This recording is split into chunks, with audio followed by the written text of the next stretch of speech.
Hi there. Welcome to this information session on shift recovery and our treatment for food addiction. Welcome to all of you. My name is Amanda, and this is Tosca, who will be the other leader here with me. And we are both counselors and coaches at Shift Recovery.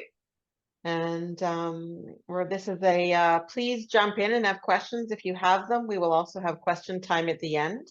And we're just going to kind of walk through a bit about our stories, what we do, and then we'll open it up for whatever you would like to share or ask of us. So we'll just start here. So Shift Recovery stands for sobriety, hope, freedom, and transformation. And we have been treating food addiction for over 30 years. That's all we do. As a matter of fact, Tosca and I are both in England at the moment, leading an intensive. A lot of your fellow Bright Line Eater folks are here with us. It's been an amazing week. We end tomorrow. And so we offer a fair amount of services, but our main program is our Shift Intensive, which is what we're going to talk to you about today. And we're going to start with just talking about who we are and why we're here. So Tosca, who you see on the screen here, is one of our coaches at Shift Recovery, and she's going to share a little bit about her story. These are some of her before and after pictures. Go ahead, Tosca. Hi, so my name's Tosca, and I'm a coach here with Shift. And I'll just tell you a bit about my story. You can see my before and after pictures there, and that's about 110 pounds that I've lost. I've been in recovery for the past 4.5 years, and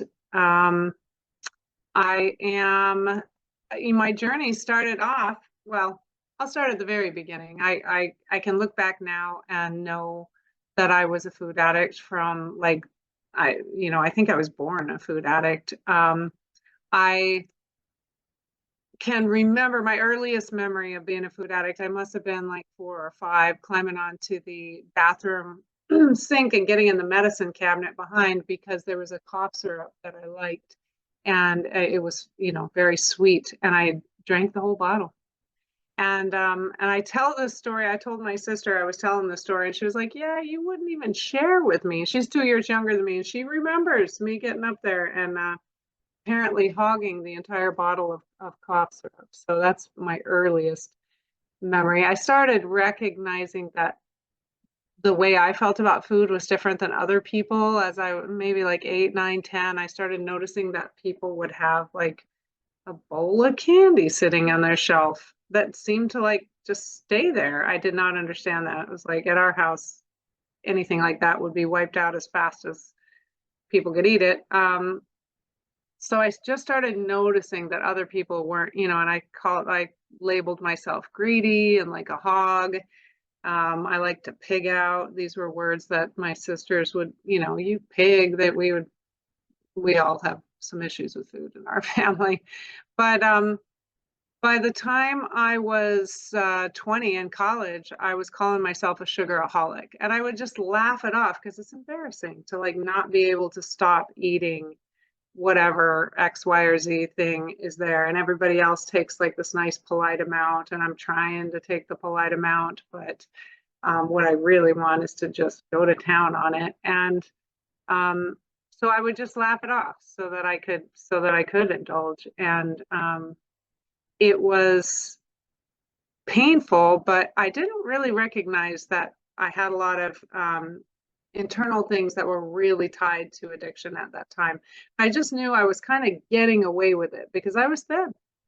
I was thin through college. I played sports and I was getting away with all this food eating, but I really wasn't. There was a deep price to pay. I got super, super depressed. I started putting on weight in my 30s. I did some Weight Watcher type of things that were just did not work at all. So I just started recognizing how powerless I was to control myself, not just in the food area. I mean, food was like definitely one of the things, but I noticed my inability to say no to people, and just, I I don't think I even recognized just this huge, immense shadow of shame over my life. But I did get so depressed that I was actually suicidal in my late 20s, pretty seriously depressed. And I managed to kind of get through a hard time, but I continued to put the weight on. So you can see me at my highest weight is about 270 something. And yeah, I actually, so my journey actually starts with Bright Line Eating because someone gave me a book called Bright Line Eating. And I read that book and I was like, oh my gosh, this makes so much sense. And I'm going to do it my way, right? So it makes sense to give up the flour and sugar, which I did, but I'm not that crazy. I'm not going to weigh and measure my food, you know. So I kind of did, you know, I did the 14-day challenge. I got up and got going, but I wasn't plugged into the program, wasn't making calls, didn't have a mastermind group or any of that. Didn't do the boot camp. I thought I was gaming the system. And you know, I did pretty well for about 3 or 4 months and ended up sliding back into the food. Started with popcorn with a ton of butter on it. And then I got back into flour and sugar and I just couldn't stop. I could not stop. And I remember, like, I think it was about a year and a half that went by where I knew I needed to stop eating flour and sugar and I couldn't. And that's just extra depressing when you really watch yourself lose the battle to yourself every day. I mean, at the end, right before I came into recovery, I was having a Bright Line breakfast, packing a Bright Line lunch to school. I was a teacher.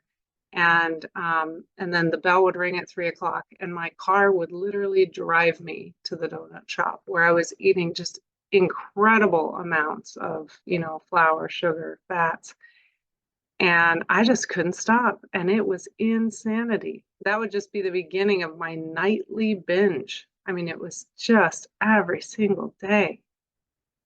And you know, I was just wrecked. I was like, I need help. So actually, you know, Susan herself in her book had written about the 12-step programs that she learned from. So I Googled up 12-step food recovery and went to my first 12-step meeting.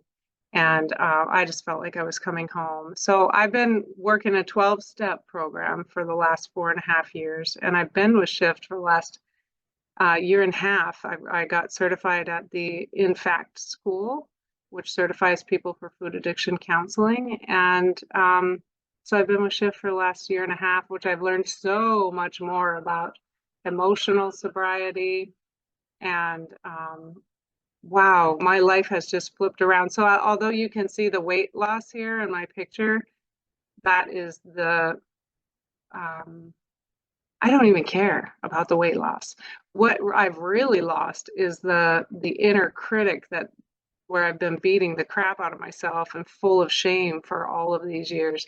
Like I have lost that, not completely. Now and then I get down on myself, but it's just transformed my whole life.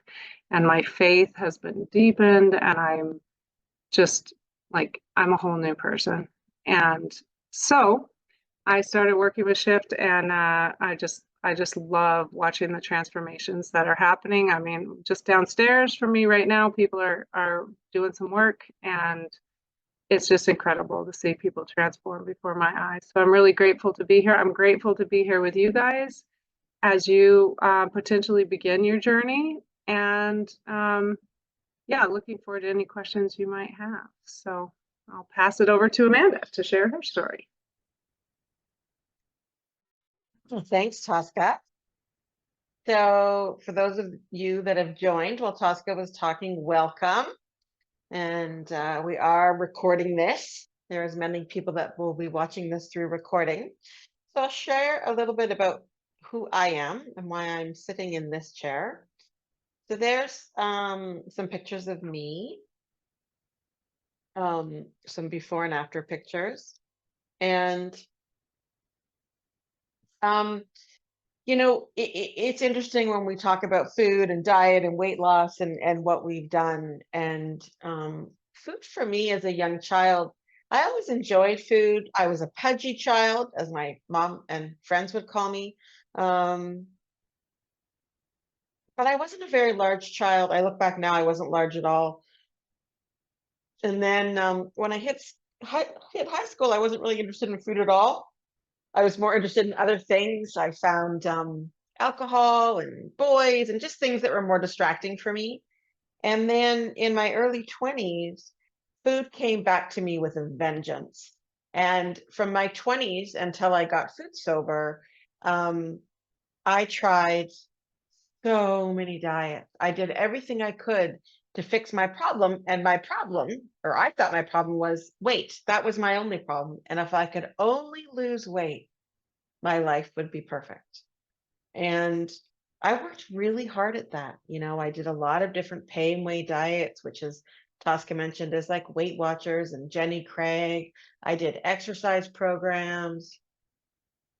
I went away to like boot camps. I really did a lot. I worked really hard on it. I saw therapists. I was told I had an eating disorder. So I went to a counselor for years to deal with my emotional eating. Um, and all of these things, my body weight just crept up and got bigger and bigger and bigger and more and more and more. Um, and when I was in my 30s, I decided that I'd finally found the solution. And at that point, the lap band, which is a weight loss surgery, had just come to Canada. I'm Canadian. I live in Vancouver, Canada, and so I got a lap band put in, and it was thousands of dollars. And I remember the doctor saying to me, "Well, once you have your lap band in, you can eat like half a teacup at a time." And I thought, okay, no problem. And I really thought this was my miracle. Boy, was I excited! I remember the night before, my friends and I went out, and I just gorged on food, and then I went and had surgery the next day. And in the first couple of weeks after you have lap band surgery, you can only have liquids. And in that first 3 weeks, I lost 25 pounds and I was ecstatic. I was not one of these people that had gained and lost hundreds of pounds. I was not a very good dieter. I was not able to stick to most diets. And so 25 pounds in 3 weeks was a really big deal for me. That's all the weight I lost with the lap band. Because after that, I could not follow the food plan. I made myself very, very physically sick trying to eat anyways. And for the next 4 years, I was playing a game of eating food and getting it stuck and having to throw it up. And eventually I had to have the lap band removed surgically. It was just, there was too much damage. And I just was so unable. I figured I was unwilling and weak-willed, and what was wrong. It was just another thing to add to my shame, that what's wrong with me. I just can't handle this food thing. And every day I'd wake up and I'd say, okay, today's the day. I'm going to do this. I'm going to follow this. I'm going to not do this. And within a few hours, that's not what I was doing. I was back to going for my food.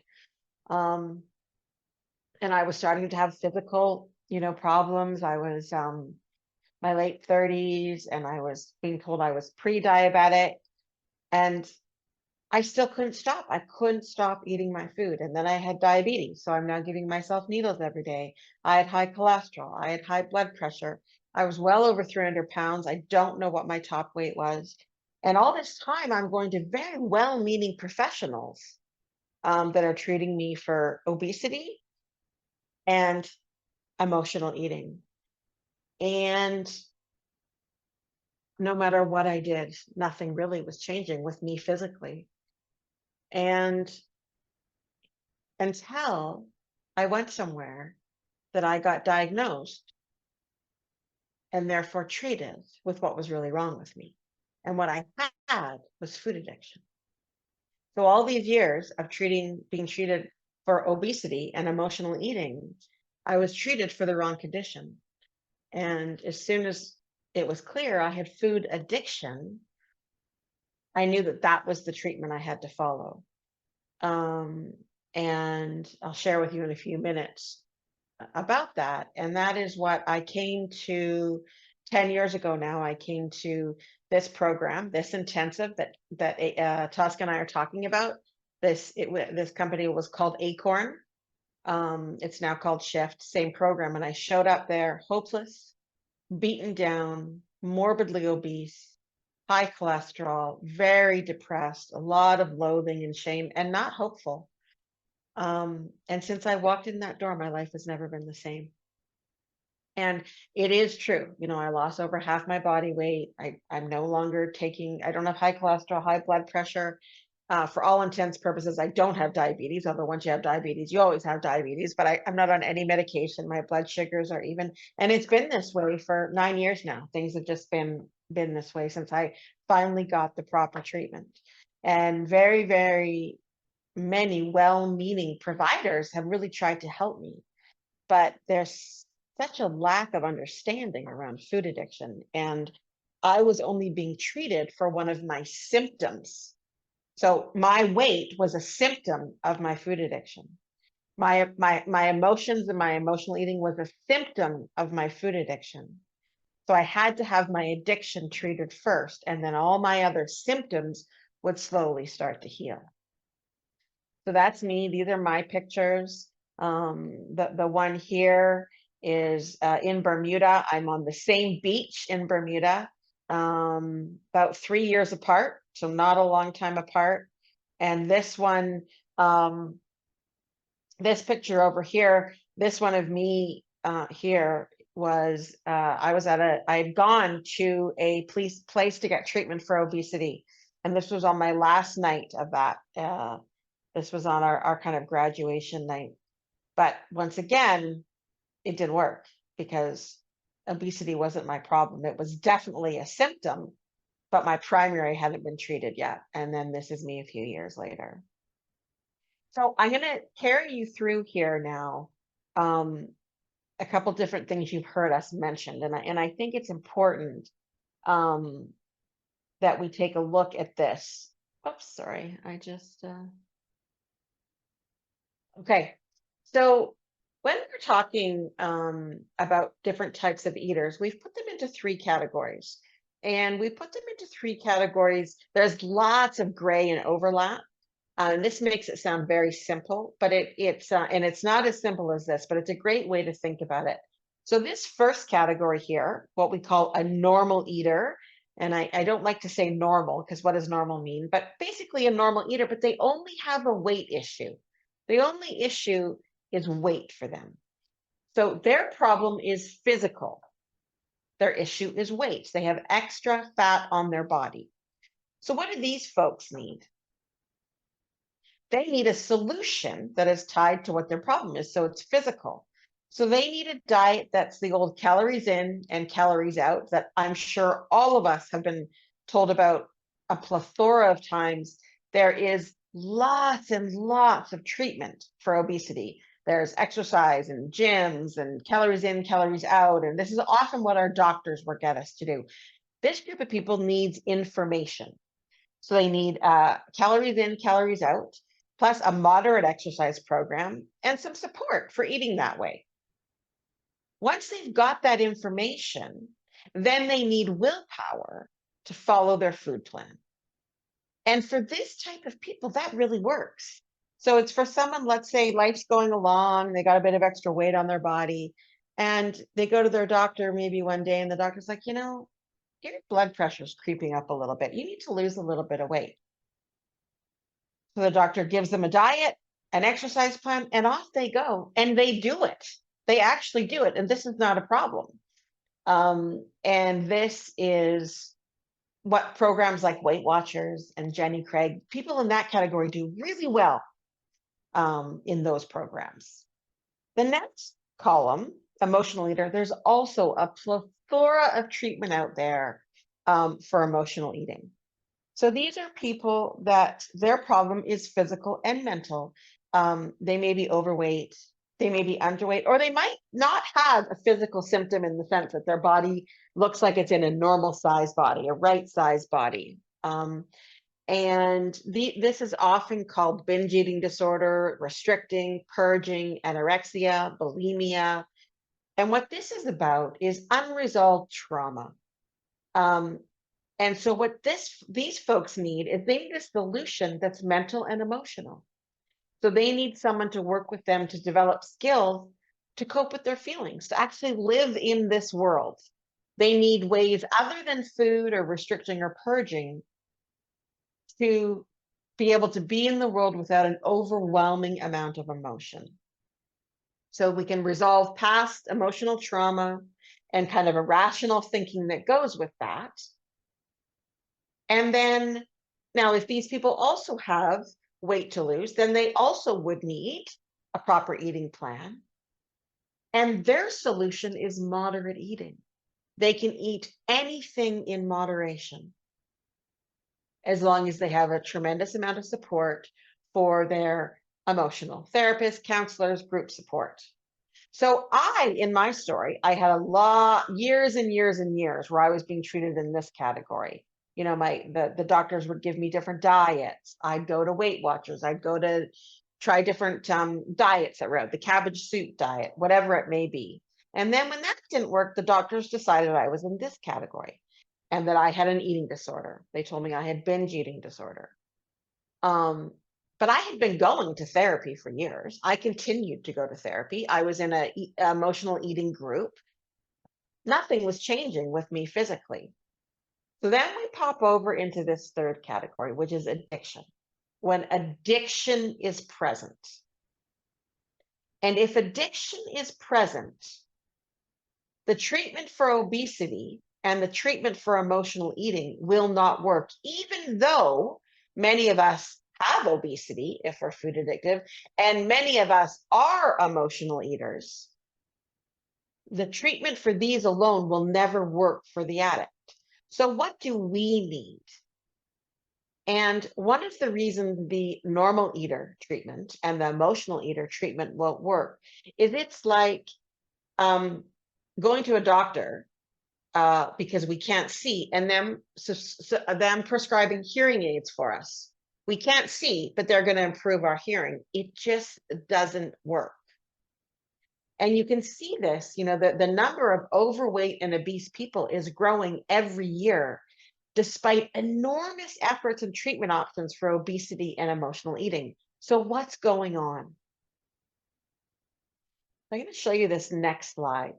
And this next slide is basically addiction. And it's what we call the roundabout. And addiction is a two-part disease. There's two parts that are very important here. One is the physical side, and one is the mental side.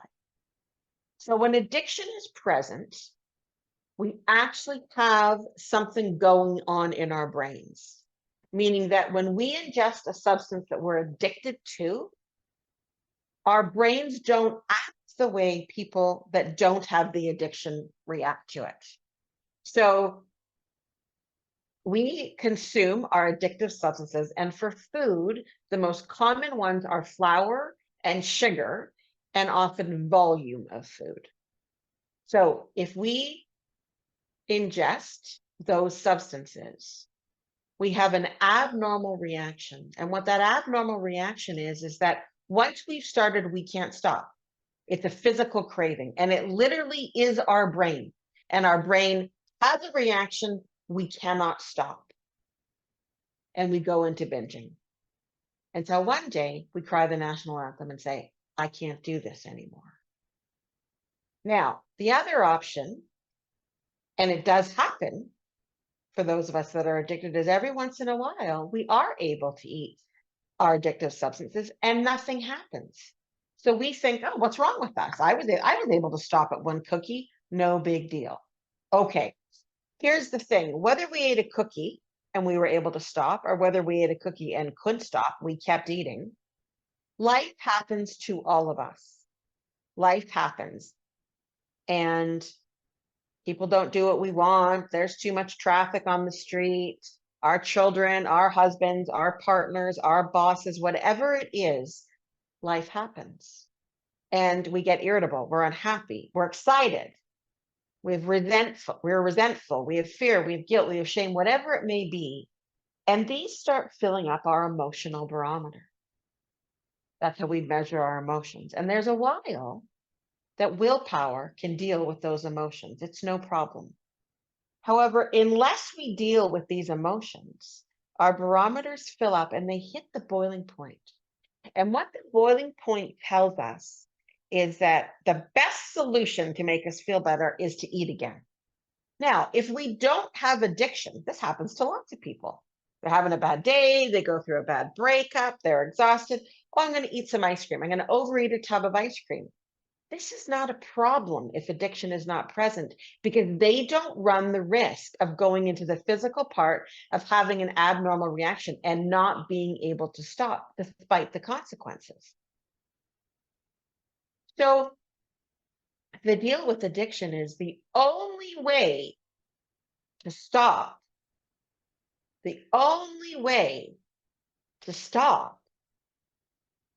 this reaction is to not ingest it. The only way that we can guarantee ourselves to not go into this physical craving and not be able to stop is to not ingest it in the first place. Even though every once in a while we have these times where it's like, hey, no big deal. I was able to follow that diet. I can do this, no problem. There will come a day if we're addicted where we can't, and we keep eating. So there's no medication or pill out there yet, maybe there will be one day, that stops our brain from having this abnormal reaction. So what we have to do with addiction recovery is completely get sober and abstinent. We have to put down our addictive foods, which for those of you that have been working with Bright Line Eating, Susan's got a brilliant food plan for that. Puts down the most common addictive substances, sugar, flour, and weighs and measures. However, life goes on and our barometer is going to start to fill up, and we need to learn right away, as soon as our food's down, because we've taken away our solution to living, we've taken away our solution to all these problems. So when we put our food down at the same time, we need to learn a way to be in the world so we're not overwhelmed with emotion, so that food is no longer an answer. We need a way to keep our emotional barometer from hitting the boiling point, because that is the only way we will keep from not picking up again. So our whole program of how we treat addiction is about that. We get abstinent first, and then we quickly go into a program of being with our emotions, being with our feelings. And as I said, we have a group of people with us right now that are all former Bright Line Eating folks doing our program, because they were following their bright lines, and at one point they were unable to, whether it was from day one or years in, they weren't able to do it. They needed more support. So they have come to this intensive. And so this is our mothership program. It's been running now for over 30 years with very few changes. So it's a 8-day program that you do in person or virtually. Our next one is in Florida in July in person, and then we have a virtual one in September. And it's followed up by 10 weeks of aftercare. And there's about 100 hours of intense treatment that you get in this intensive program. And the purpose of the program is kind of 3 main things. The one is to get abstinent, completely be free of your addictive substances. Then to go through detox from those substances. Not everyone has detox, but a lot of people do. And it can be really hard if you've been eating a lot of sugar or flour to detox on your own without just going back and picking up. Because when we have it in our body is just driving us to eat more and more and more. This is not about willpower. There's nothing wrong with us other than we have a disease of addiction. And so we need to get that treatment. And then the third thing is learning basic recovery skills. So we start doing the emotional, mental, and spiritual healing. So how do we deal with our emotions? How do we deal with our irrational thinking and our spirit? You know, many of our spirits are broken, that if we've been on the journey of trying to lose weight and gain control for years, that it's just, we're emotionally depleted, we're spiritually depleted. So we need to learn skills immediately because we've put our solution down. Food has been our solution until it doesn't work anymore. And what when people are working with us in the intensive program, as I say, it's 8 days, whether it's in person or virtual. And then there's 10 weeks of aftercare, and you're working in aftercare. You have a one-on-one session with one of our counselors every week. You have daily email communication with the counselor, and you do a 3-hour group Zoom with everyone once a week for 10 weeks following the intensive program. And Tosca, do you want to jump in? Is there anything else you want to say about the program or anything I've missed here? I guess I could say that being a person who started with Bright Line Eating, and I've now seen the range of, I mean, I started with stuff like Weight Watchers, which really was not appropriate for food addiction. So to go from something like Bright Line Eating where I know that there's community and there's outreach calls and there's part of the plan, and yet I was unable to access it on my own. I was unable to provide my own accountability to get myself going appropriately in the program. I'm too, so I know many people do, many people do, but it just wasn't my story. I just couldn't pull it off on my own, too rebellious, too full of my own ideas, which is typical, I have learned, for addiction. Very typical. I thought I was special. Turns out I'm just your average addict. And just to be able to see, to like compare the support that you can get, even like fully diving into Bright Line Eating compared to what I see and witness every day at SHiFT, with just this safe container of not only the physical space to heal, but like just this incredible community and accountability and support. I mean, daily, minute by minute, if that's what it takes, because for some of us at the beginning, it does take minute by minute support. It does take, like, I just can't be alone right now. And that's why people come. That's why people come, because we can't do it on our own. And there's no shame to it, is the thing. When we just think, oh, I'm bad, I'm weak. No, this is a disease. And it's kind of like if you said, I've got cancer or whatever, I've got to figure this out. I've got to fix myself. I'm reading books about cancer and I'm studying about cancer and I can just make myself get well. And it's like, no, just go to a professional and get some support.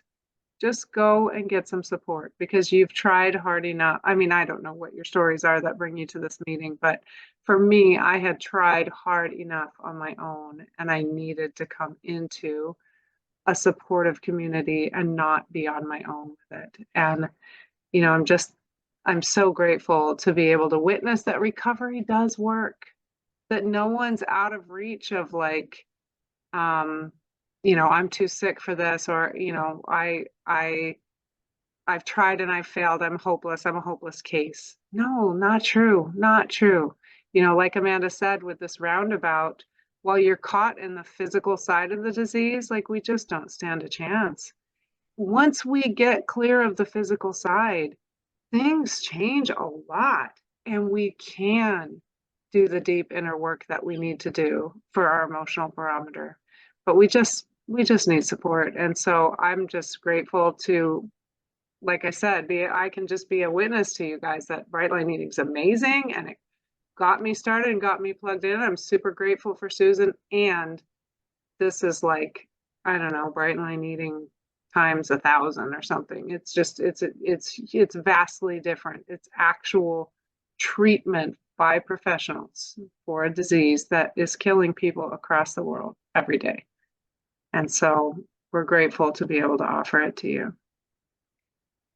things I'll just share too about addiction is that food addiction, there is no body size that lets us know if we're a food addict. We can be underweight, we can be in the right size body, we can have a little bit overweight, or we can be morbidly obese. And so that's really important to know for people, that it's not about being morbidly obese. Often obesity is a symptom, but not always at all. The other thing I want to say is that the SHiFT community is an incredibly strong community of like-minded people. And so very much like Bright Line Eating. And even now, even if you don't come to an intensive, you absolutely can step into the SHiFT community and join some of our free calls that we'll talk about, and just see, you know, what is this all about? Who is this for? So I'm just going to go to the last slide here, and then we will open it up for any questions. So a couple things that we'll say. Tasha is going to drop some links in the chat for all of you. So if people want to talk one-on-one and have a free consultation with us, you absolutely can do that. You can click a link and you can book them now. The spots fill up quickly, especially when we've got you bright liners coming in here. So you can click on this now and book your consultation. And I say they're absolutely free. And we're not talking to you about just SHiFT. We're just hearing your story and sharing with you what we think your next steps are. SHiFT might not be what we think your next steps are, but we can talk to you about that. There'll also be a link on there. It's a YFAST scale, Yale Food Addiction Scale, sort of like the susceptibility scale that Susan has, but this is strictly around addiction. And you can do this scale, and it'll let you know if you have food addiction and where you land in there. So there's a link that's going in there as well in the chat.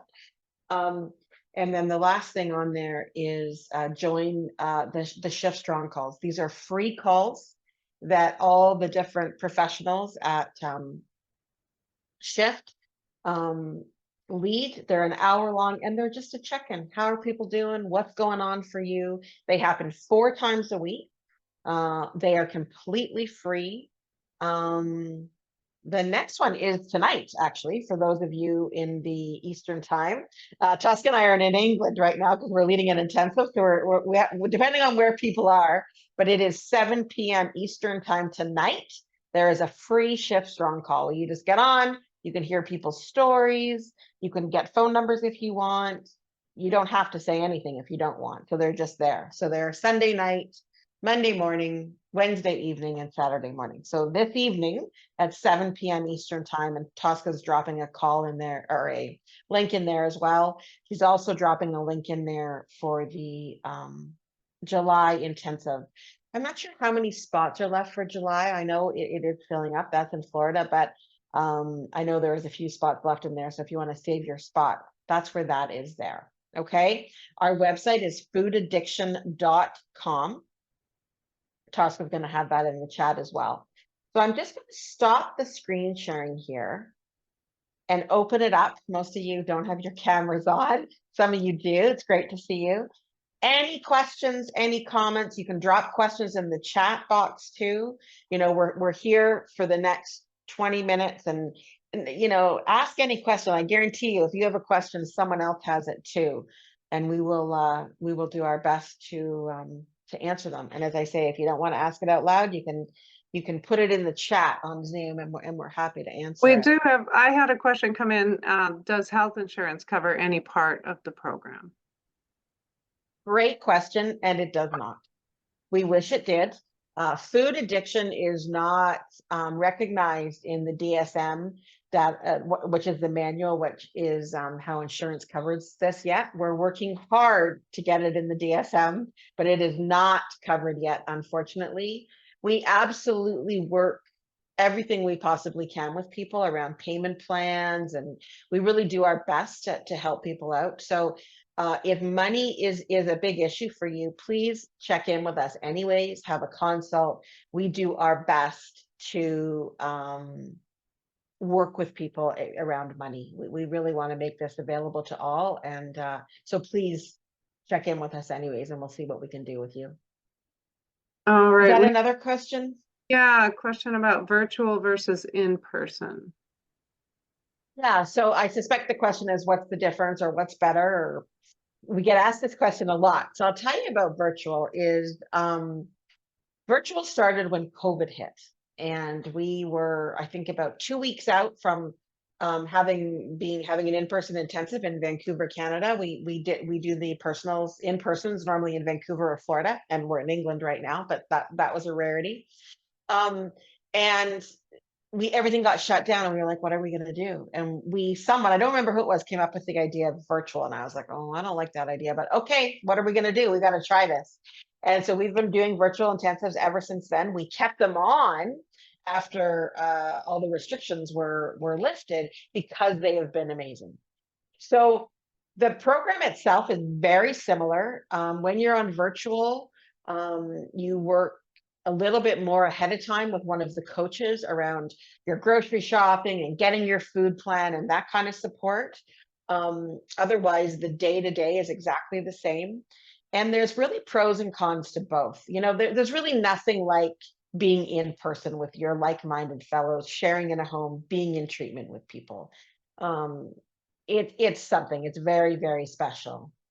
And what being in person doesn't give you is the reality check of doing this when you're at home. So when you're at home, you're making your own food, and there's no re-entry into your life. So we've had people that have done both. And what I can tell you is that our success rate, they're both identical. Now, we don't have a lot of data we don't have the long-term data from virtual, because it's been about only 4.5 years, where we've been doing in the persons for over 30 years. But to date, there's no difference in the success. I love in-persons. I love being there in person with clients, but the virtuals are very similar. So the actual program, there's no difference. You have more support and work with an addiction coach prior to the virtual. But otherwise, the day-to-day, you are on different time zones. So you're working, different things are happening, but it's a pretty powerful program. So that's kind of the difference of them. And then the aftercare is always virtual, no matter if you start in person, like this group here that's right now, they'll all end tomorrow, and they're virtual. They'll all go home, and we'll all be doing the virtual aftercare. So we have people in England that are from Spain and Germany and England, and the US as well. So if there's any more particular question versus virtual in person, happy to answer it. We have another question here. Can you describe a daily schedule at the in-person intensive? Sure. So it's called an intensive for a reason. It's intense. And so it should be. This can be a pretty brutal condition that we have. So we start in the morning. We all have our meals together. So we start with breakfast. It's kind of a gentle breakfast. We're doing a little bit of meditating. We eat together. We'll start with a gentle walk in the morning. And then there's a small little bit of free time. And then we go into a group. And in the group, it could be process work. So people are doing emotional work. It could be an educational. We're talking about the science of food addiction. Some sort of group. It's a 3-hour group. Then we have lunch. And then we come back in the afternoon, and we have a 2.5-hour group.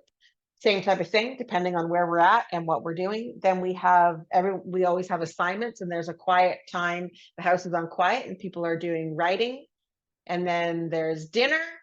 And then we have an evening 2-hour group, where again, it really depends. We can do daily reflections. There could be more process work. People are sharing their assignments, and then it's bedtime. And that's basically what we do for the whole thing. So we start day one, we start in the evening, and then we go every day is that schedule that I just shared. And then on the last day, we go through lunchtime. And if there is, SHiFT also has alumni 12-step meetings. So if it falls when there's an alumni 12-step meeting, we might join a 12-step meeting, but that's the basics of it. And the groups themselves, we have kind of a schedule and things we need to do, and the organic depends on what's going on in the group and if people have issues, and if there's ever any food type issues, abstinent type issues, we deal with those immediately. But that's kind of the gist of a day. It's a lot in a day.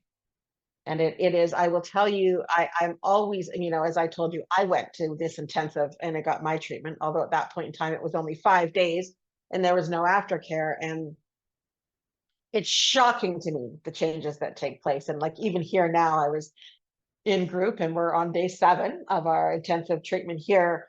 And I just look around the room and it's only been 7 days. And it is, you literally see physical differences. And I'm not talking about weight, just like people, it's just amazing the work that's done in this very, very short period of time. So that's kind of the schedule. Yeah, it is really amazing. I mean, people are just transformed, literally. And I know there's a lot more work to be done when they go home, but it's such a privilege to be able to be with people as they open up and, get unburdened from a lifetime of this disease, just wearing them down. So it's a long journey for recovery, and what happens in the beginning is a lot. Like there's a lot of relief quickly, and that's just the way it seems. I did want to add that one of the links that you didn't mention was I put the SHiFT Media page link up there. So if you'd like to hear, Amanda has done a bunch of webinars and podcasts, and we have some podcasts that were done of people who came to the intensive. So it's kind of like their story of recovery, and they do talk about the intensive in there. So you could check those out. They're great. There's a lot. If you like to listen to those, click on that webpage. And for those of you that are watching the recording afterwards, I'll put all of those links. They'll be in the email that we send out, and they'll be in the show notes as well. So please, please, please just click. I would suggest just clicking, and I mean, if you do anything right now, get a 30-minute consultation. Just click on it, set up a schedule, and then it's just time to talk and really think about your problem on an individual one-on-one, what should I do kind of a basis. So I would definitely click. If you're having trouble clicking on there, you could let me know right now and I can, help you get to it somehow. So Questions. I see a few of you have set up consults. That's great. I see them coming in. Any other questions? There really is no dumb question. And I guarantee you, if you've got something on your mind, someone else on here has it as well. yeah, and Anything up for people? feel free to raise your hand and just, you can come in and just ask your question. Share a little bit of your story. Yeah, even if you don't have your camera on, you can ask a question. Yeah.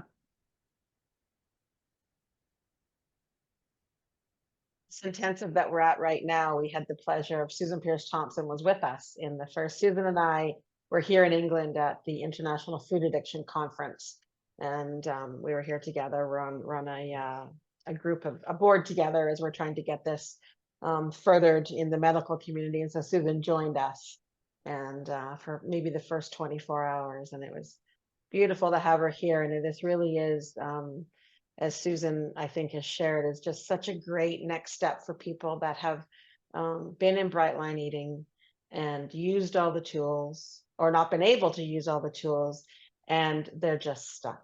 They're just stuck. And the truth is, no matter how much knowledge we have, like if we're not dumb, we're smart, brilliant people, most of us. And no matter what we know about the science or all the different things, if I'm about to pick up a sugary treat, that my brain's not going to go, oh, wait a minute, what did I learn about science? It's not going to stop it. We're going hand to mouth. And if we're in that cycle, it is such a hard cycle to stop. So really just know, if addiction is present, this is just not about willpower. You're not doing anything wrong. So, and you can do that Wi-Fi scale, and it will tell you, we'll find out, is addiction present? Is addiction with you? So anything else for people? We got a quiet group tonight, Tosca. I know. Well, I guess they It's like to. Sunday, it's Sunday afternoon. We're saying tonight. I'm realizing this is not tonight for any of you, unless you're here in Europe, but it's nighttime for us. It's nighttime for us. So we're in a beautiful little town in England called Margate. And yeah, been wonderful being here. Lots of healing being done. Oh, yeah. So before we wrap up, anyone have anything else they want to ask Tosca or I? Put a question in the chat. Yeah, Martina. There we go, unmute. So I'm just wondering, I think I've probably read it somewhere, but what's the difference in price when it comes to virtual in contrast to, do you have any idea? Because, you know, like, I never remember the prices, but it is on the website. Tosca put a link on there. Okay. So it's on there. The difference is on there. So what it is. Okay. So sorry, I can't tell you that off the top of my head. No, that's okay. Yeah. That's all right. Yeah, it's a I good just question. It is strongly identify with what you've talked about. That's all. So yeah. And it seems that, you know, like bright line eating is such a fabulous thing. I've been with it for 7 years, but still am struggling with Yeah. you know, that blank spot that happens, and all of a sudden there I am stuffing food, and it's like, how did that happen? And then that shame spiral that comes with it all. Mm, And you Yeah. just said, I love the words you said, Martina, all of a sudden. That's what addiction is like. That's it. It's like Yeah. all of a sudden, I'm just doing this thing or this thought pops into my head. That's the mental obsession. And yes, most of us, by the time people get to us, they're exhausted. They have tried so many things. Yeah. And it's nothing wrong. It's just not been quite right treatment for us. It's not been enough support for us. And I'll say, you know, it can be a big stretch, you know, spending time, spending money, our resources on going to treatment. And what we've witnessed several times, and many of our clients say to us, is that when they realized what they spend here on treatment and what they realize when they're in the food or when they're binging, it's actually far less over time when we're in recovery. So, and Yeah. that shame, oh my gosh, I just, that blanket of shame. And, you know, I'll tell you that it's interesting that we're doing this info night while we're in the middle of an intensive. We don't normally do that. And I'm just picturing, so we started last Monday, and the shame and self-loathing that walked in the door to where people are now. I can't, I mean, it makes me want to cry. Sometimes it's like, it's unbelievable, like the difference. And I know if they were here, they'd say the same thing to you, which is why I do encourage you to hop on the free SHiFT strong calls, because you'll have a huge array of SHiFT alumni on there, and maybe these folks, and people, you can ask them questions and people will be very honest with you about what you know, what the program's like. But it's because you walk in the door and you put the food down, and then at the same time you're working on the emotions, the shame, at exactly the same time. So you're not putting your solution down that makes you feel good, and then a little bit later or every once in a while working on the emotional or the shame. You're doing it at the same time. It gives you a very strong foundation. yeah. We had a couple of questions come in about the food, and one of them was, will the food be identical in virtual or just BLE food? And the other question, I really do want to kind of apologize. We have someone on here who is not in Brightline, and can you describe the food plan? So here we are talking all this Brightline, and not everyone on here has experience with Brightline. So can you talk a bit about the food? Yes, absolutely. So the food plan. So our food plan is not identical to Bright Line Eating. Our food plan was created specifically for food addicts. Susan was just saying to this group on Monday, what a beautiful plan ours is for food addicts. So it's very similar. It's free of sugar, free of all sweeteners, free of flour, and it's weighed and measured. But it's 3 meals a day and one evening meal that's called metabolic adjustment. So there's a lot of similarities with just a couple different tweaks. That can be, as I say, it was solely created for food addicts. The food plan is the same whether you're in virtual or personal or in person. That is our food plan. So it's a little bit different than Bright Line Eating, but the same principle as Bright Line Eating. Yeah. basically our food plan is, we want a whole natural food plan as much as possible. So the least amount of processed foods we can have in our bodies, because as soon as food starts getting processed, it becomes highly palatable. And as soon as food is highly palatable, it can set off the addictive cravings if addiction is present. So that's what our food plan is. So it's protein, vegetables, fruit, some grains, and fats is basically what it is. So very similar to Bright Line Eating, just some different quantities, and there's an evening, what we call a metabolic adjustment. Yeah. Yeah. All right. We have a really good question here. Do you have participants who don't make it into sustained recovery? Oh, very good question. So, yes, we absolutely do. So addiction in general has a very, very low recovery rate. We have an incredibly high recovery rate. And what we can tell you is that we will lay out a program for you. And if people follow that, I guarantee you, you will never need to pick up your food again. This could be the last day you ever binge. I guarantee you that. Having said that, it is a rigorous program. There's a lot of things we need to do, and the beginning can be tough. So if people, we say this often, if you walk in, sit down and sit all the way down and do the program one day at a time, you will never pick up your food again. And do people not do that and pick up food again? Yes, they do. What we found is about 65% of the people that come to our program in an intensive 5 years later are still abstinent, which is unbelievable. So how that breaks down is about the first 35% come to one intensive and they're abstinent 5-10 years later and beyond. The other 30% of those people, maybe along that route, they've picked up, they've had a slip, but they've stayed with the program, they've put it down, and they're sober 5-10 years later. And then the rest of those kind of 30% of the people, we don't know what's happened with them. I will tell you that since we have added the aftercare program, we are getting people higher and higher recovery rate. So, but absolutely, we are not a miracle. We are not a miracle. I wish we were. So yes, some people come to us and go back to the food, and a lot of people don't. And there's another question here. Any future plans for an intensive in Vancouver? Oh boy, I wish. Vancouver's my home. And yeah, we actually haven't, we've only done one in person since COVID. And that is because the houses that we used to do them in there are not available. And we really struggled to get proper accommodations in Vancouver. So it's never off the table, ever off the table. And at this moment, there's none on the calendar for the rest of this year in Vancouver. We have July in Florida, September virtual, November in Florida.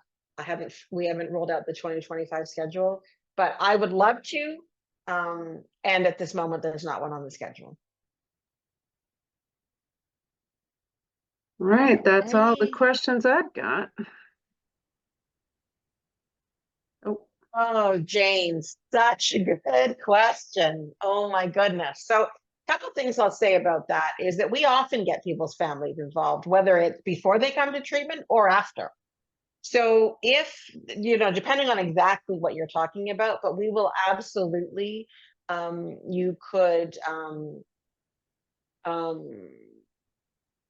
what's the word? Register for one of the sessions with one of us therapists, with you and your significant other or your family, and we could all have a conversation about it before or after.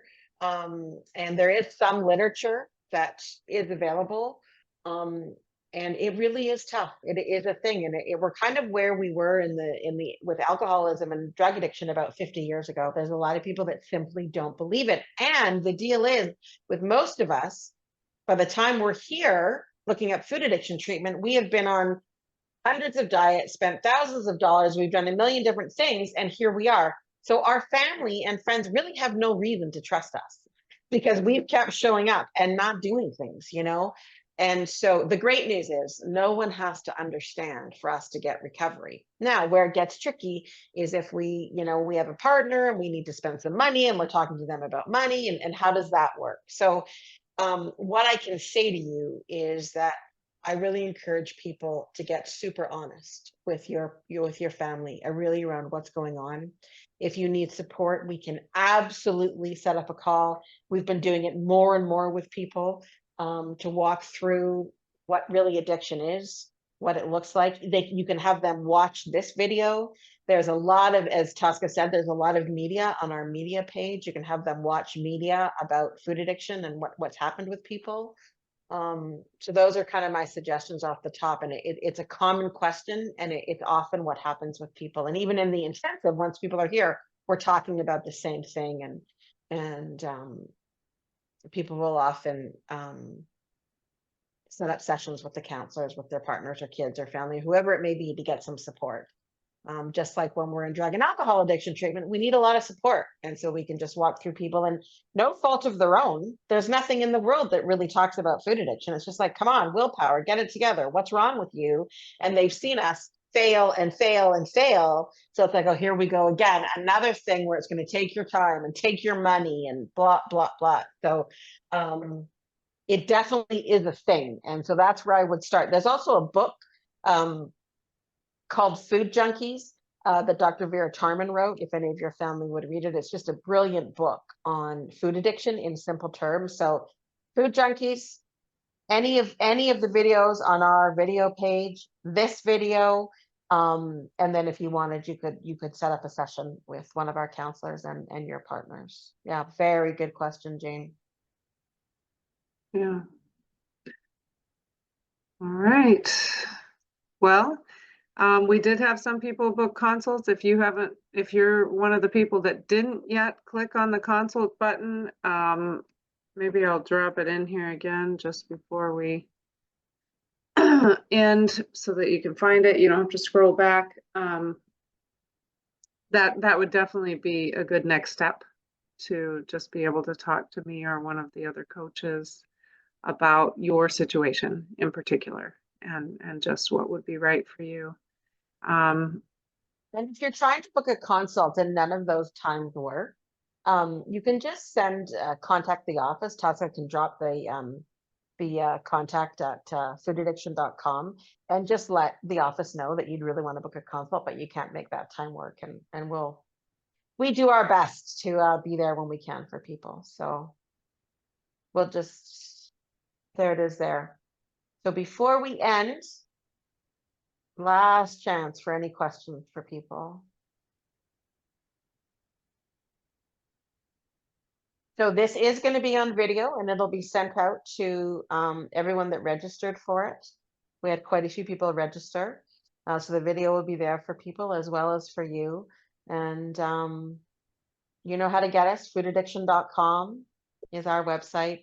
All the links are there. And we're so grateful that you joined us. We're so grateful that you joined us. And wherever you are on your journey, and I highly recommend you join one of the Shift Strong calls. Hop on them, they're free, and you can just see, does this feel comfortable for me? Do I fit here? Are people talking kind of my story? Thanks, Louise. Are people saying things that I can relate to? Thanks, Renee or Rini. And you can see if you fit in. Does this feel like comfortable for you? Does this feel like you're a good fit? And ask questions of them. The SHiFT community is unbelievable, and they're very generous with their time, because they know what it's like to be in the stages of not knowing what to do next in desperation. Thanks, Jane. Great questions. Thank you for asking your questions and showing up tonight. And thank you, Christina. And just so you guys know, like, really, if it's been a long, lonely journey for you, there's no need for you to be alone. Like, we really support each other through this. And so welcome. It's welcome to share. Yeah, Thanks, thank you so much. Yeah, take care, everyone. Thanks for joining us. Bye. Goodbye, everybody. Thank you. Appreciate your time. Yep. Yeah. Bye.